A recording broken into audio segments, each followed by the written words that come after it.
চট্টগ্রাম রাউজান নতুন বারে বারে নির্বাচিত সংসদ সদস্য এবিএম ফজলুল করিম চৌধুরী আজিয়ে চট্টগ্রাম প্রেস ক্লাবরে 25 লক্ষ টাকা ব্যয়ে উগ্র জেনারেটর প্রদান করছি।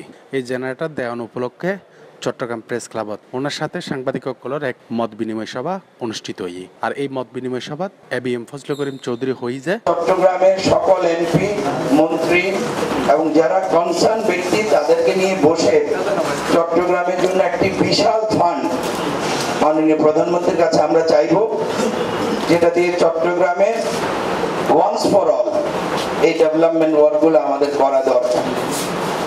শুধু মেয়রকে দোষ দিয়ে বা আরেকজনকে দোষ দিয়ে কোনো লাভ নাই, আমরা সবাই মিলে আমরা কি করতে পারি। আর এই মত বিনিময় সভাত এবিএম ফজলুল করিম ফাইয়ারে চট্টগ্রামের সাংবাদিকসকলের বিভিন্ন অভাব অভিযোগের কথা তুলে দিচ্ছি। প্রতি উত্তরে ইএনর জবাবে এবিএম ফজলুল করিম চৌধুরী হয়ে যায় উনি সাধ্যমতো চেষ্টা করিব সাংবাদিকসকলের আবাসিক সমস্যা সহ বিভিন্ন ধরনের সমস্যা উনি নিজ উদ্যোগে সমাধান করিবেলাই চেষ্টা করিব।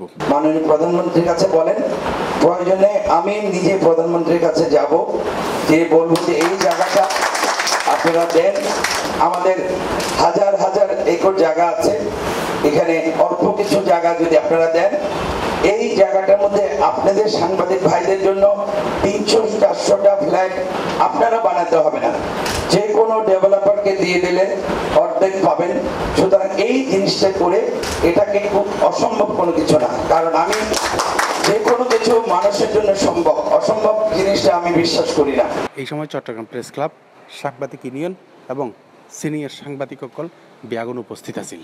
অনুষ্ঠানের মধ্যে আরও উপস্থিত আছিল যে রাউজান উপজেলা চেয়ারম্যান জনাব Ehsanul Haider Chowdhury Babul. C+ news desk. কেওয়াইর মুরগি মার্কা ডিওটিন লাগাইলেই হিট জব্বর চলিব।